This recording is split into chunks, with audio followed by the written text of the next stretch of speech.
Hello दोस्तों, आपका अपना चैनल चंदन स्टडी पाठशाला में स्वागत है। तो दोस्तों, आज हम अध्ययन करेंगे सेट 2 जो रेलवे एनटीपीसी सीबीटी 1 में पूछे गए हैं एवं ग्रुप डी में पूछे गए हैं तथा आने वाले एग्ज़ाम में पूछने की संभावना 100% है। तो दोस्तों, बिना देर करते हुए फर्स्ट क्वेश्चन की ओर बढ़ते हैं।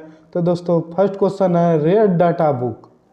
रेड डाटा बुक में निम्नलिखित में कौन सी डाटा पाया जाता है?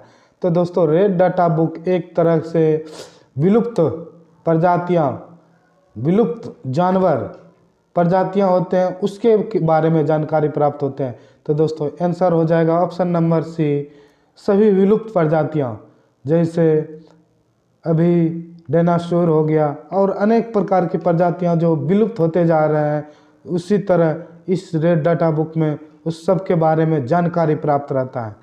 तो दोस्तों, नेक्स्ट क्वेश्चन है झूलती मीनार वाली मस्जिद भारत के किस शहर में है?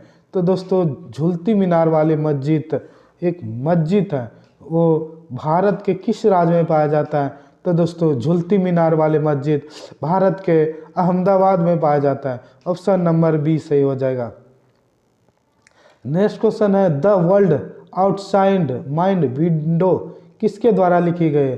तो दोस्तों, एक पुस्तक है the world outside mind window, किसके द्वारा लिखी गई है? तो दोस्तों, इसका आंसर हो जाएगा option number B, Ruskin Brown के द्वारा ये पुस्तक लिखी गई है। नेक्स्ट क्वेश्चन है प्रच्छन्न बेरोजगारी को और किस नाम से जाना जाता है?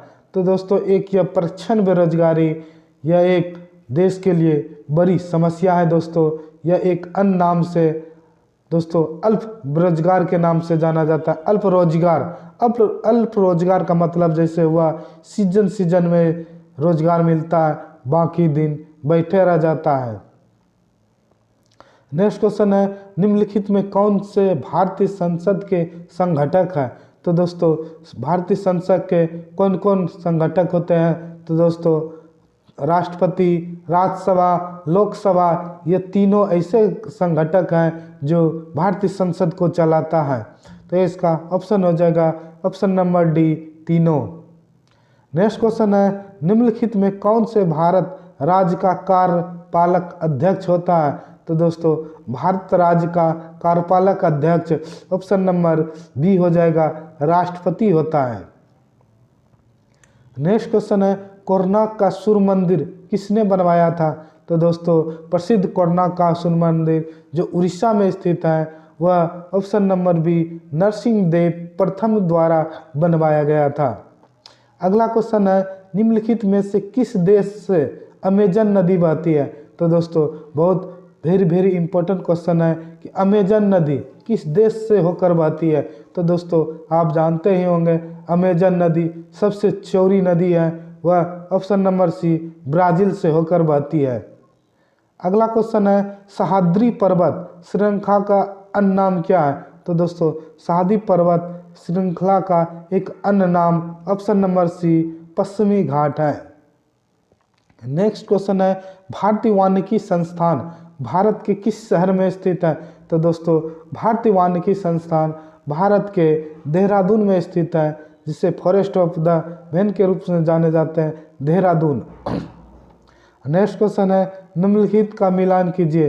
तो दोस्तों, उत्सव दिए गए हैं, तो गणगौर एक प्रसिद्ध उत्सव है दोस्तों राजस्थान का, फर्स्ट का हो जाएगा ऑप्शन न बी। फिर गणेश चतुर्थी सबसे ज़्यादा प्रसिद्ध महाराष्ट्र में होता है दोस्तों।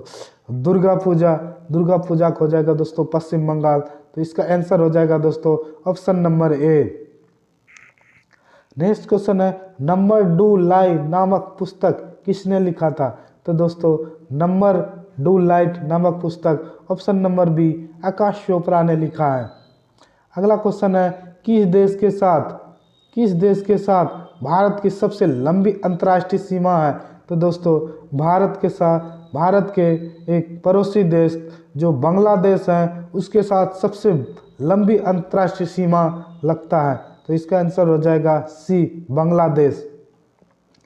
अगला क्वेश्चन है, भारत के राष्ट्रपति के पद के लिए शपथ कौन दिलाता है? तो दोस्तों जब राष्ट्रपति का पद का शपथ दिलाने का टाइम आता है तो उस समय भारत के मुख्य न्यायाधीश ही राष्ट्रपति को शपथ दिलवाते हैं, जो ऑप्शन नंबर बी सही है। नेक्स्ट क्वेश्चन है, निम्नलिखित घटनाओं का उनके घटनाक्रम का सही क्रम क्या है? तो दोस्तों इस क्वेश्चन में बताया गया है कि सबसे पहले कौन घटना घटा है उसके अनुसार बढ़ते क्रम में सजाना है। तो इस ऑप्शन नंबर सी हो जाएगा दोस्तों। इसका फर्स्ट हुआ था पूना समझौता, फिर उसके बाद हुआ भारत छोड़ो आंदोलन, फिर दूसरा हुआ शिमला सम्मेलन और लास्ट में कैबिनेट मिशन हुआ। तो ऑप्शन नंबर सी हो जाएगा दोस्तों सही। अगला क्वेश्चन है, वर्ष 1917 में महात्मा गांधी द्वारा चंपारण से कौन सा आंदोलन शुरू किया गया था? तो दोस्तों महात्मा गांधी के द्वारा जब 1917 ईस्वी में चंपारण में आंदोलन हुआ उस समय प्रथम सत्याग्रह के नाम से जाना गया। अगला क्वेश्चन है, निम्नलिखित में से कौन सा देश स्लोवेनिया का हिस्सा नहीं है? तो दोस्तों स्लोवेनिया का हिस्सा नहीं है, वो ऑप्शन नंबर बी फिनलैंड है, जो स्लोवेनिया का हिस्सा नहीं है। बाकी नॉर्वे, स्वीडन, डेनमार्क हिस्सा है। अगला क्वेश्चन है, FORTRNA का प्रयोग देश के लिए नहीं किया जाता है? तो दोस्तों इसका प्रयोग चित्र बनाने के लिए नहीं किया जाता है, गणित संकलन के लिए नहीं जाता है। तो ऑप्शन हो जाएगा ऑप्शन नंबर सी दोनों। अगला क्वेश्चन है, बिश्नोई आंदोलन इनमें से किसके विरुद्ध शुरू किया गया था? तो दोस्तों बिश्नोई आंदोलन एक प्रकार से पेड़ों की कटाई के विरुद्ध एक आंदोलन चलाया गया था, जैसे चिपको आंदोलन हुआ था उसी तरह बिश्नोई आंदोलन हुआ था, जो पेड़ों की कटाई के संबंध में यह आंदोलन शुरू किया गया था। अगला क्वेश्चन है, प्रधानमंत्री उज्ज्वला योजना का मुख्य लक्ष्य क्या है? तो दोस्तों प्रधानमंत्री उज्ज्वला योजना का मुख्य लक्ष्य था कि LPG कनेक्शन प्रदान करना, जो ऑप्शन नंबर सी है, जो हर घर में LPG कनेक्शन पहुंचाना था। इस उज्ज्वला योजना का मुख्य लक्ष्य था, ऑप्शन नंबर सी। अगला क्वेश्चन है, अस्त होते समय सूर्य लाल दिखाई देता है? तो दोस्तों अस्त होते समय सूर्य लाल हमें क्यों दिखाई पड़ता है? तो इसका आंसर हो जाएगा दोस्तों ऑप्शन नंबर बी, परिक्रमण के कारण हमें सूर्य जब अस्त होता है लाल दिखाई पड़ता है। अगला क्वेश्चन है, अंतरिक्ष यात्री को आकाश का रंग कैसा दिखाई देता है? तो दोस्तों अंतरिक्ष यात्री को आकाश का रंग हमेशा ऑप्शन नंबर सी काला दिखाई देता है। अगला क्वेश्चन है, कार के पीछे आने वाले यातायात को देखने के लिए निम्नलिखित प्रकार के दर्पणों का प्रयोग किया जाता है?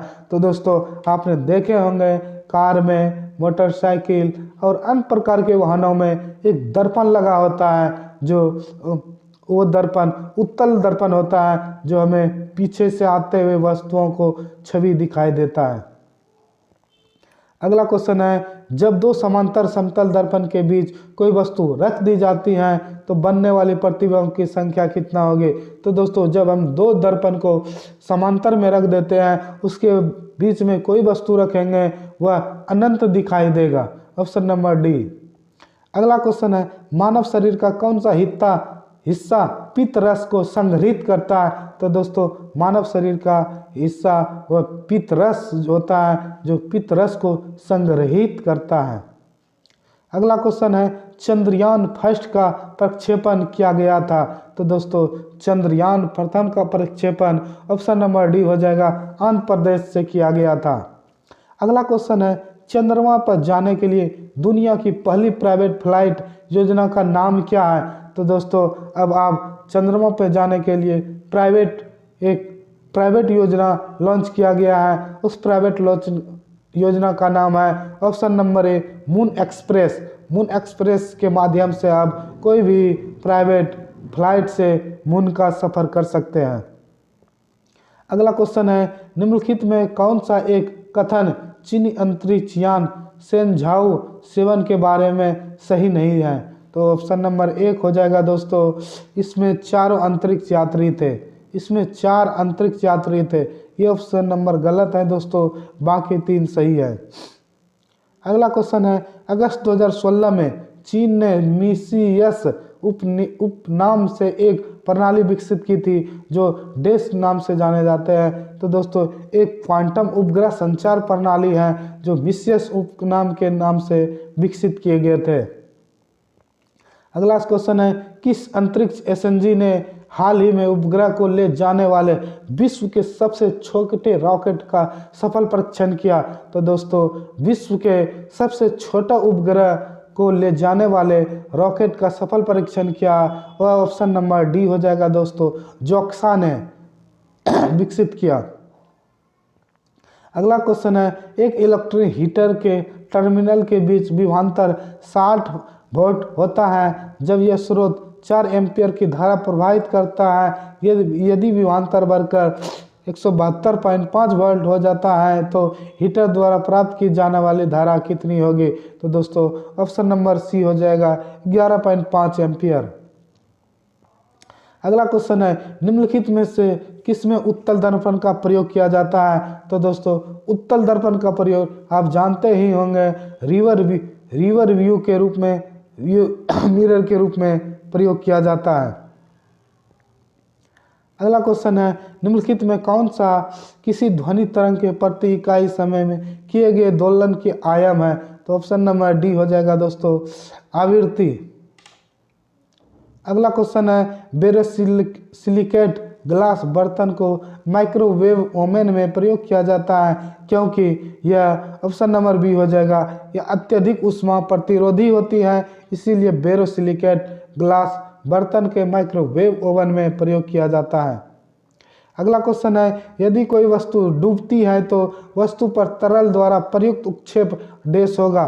तो दोस्तों अगर कोई वस्तु डूबती है तो वह वस्तु के भार के कम होता है दोस्तों। अगला क्वेश्चन है, एलपीजी का मुख्य घटक क्या है? तो दोस्तों जो एलपीजी जो हम घरों में यूज करते हैं उसका मुख्य घटक ब्यूटेन होता है, ऑप्शन नंबर डी। अगला क्वेश्चन है, डैश समूह 17 का सबसे कम अभिक्रियाशील मूल तत्व कौन है? तो दोस्तों ऑप्शन नंबर डी हो जाएगा, आयोडीन है जो 17 के सबसे कम अभिक्रियाशील तत्व है। नेक्स्ट क्वेश्चन है, उस रूसी रसायनज्ञ का नाम बताइए जिसने यह प्रतिपादित किया कि तत्वों के गुणधर्म उनके परमाणु द्रव्यमानों का एक आवर्धिक कार्य है। तो दोस्तों आप जानते होंगे रूसी रसायन जो था वो पहली बार परमाणु द्रव्यमानों के अनुसार कार्य किया था, वह ऑप्शन नंबर सी मेंडलीव थे जिसने परमाणु द्रव्यमान के आधार पर वर्गीकृत किया था। नेक्स्ट क्वेश्चन है, निम्नलिखित में से किस तत्व का इलेक्ट्रॉनिक विन्यास 283 है? तो दोस्तों 283 मतलब 13, तो 13 किस तत्व का इलेक्ट्रॉनिक विन्यास है? तो दोस्तों परमाणु संख्या एल्युमिनियम का 13 होता है, तो ऑप्शन नंबर बी सही हो जाएगा।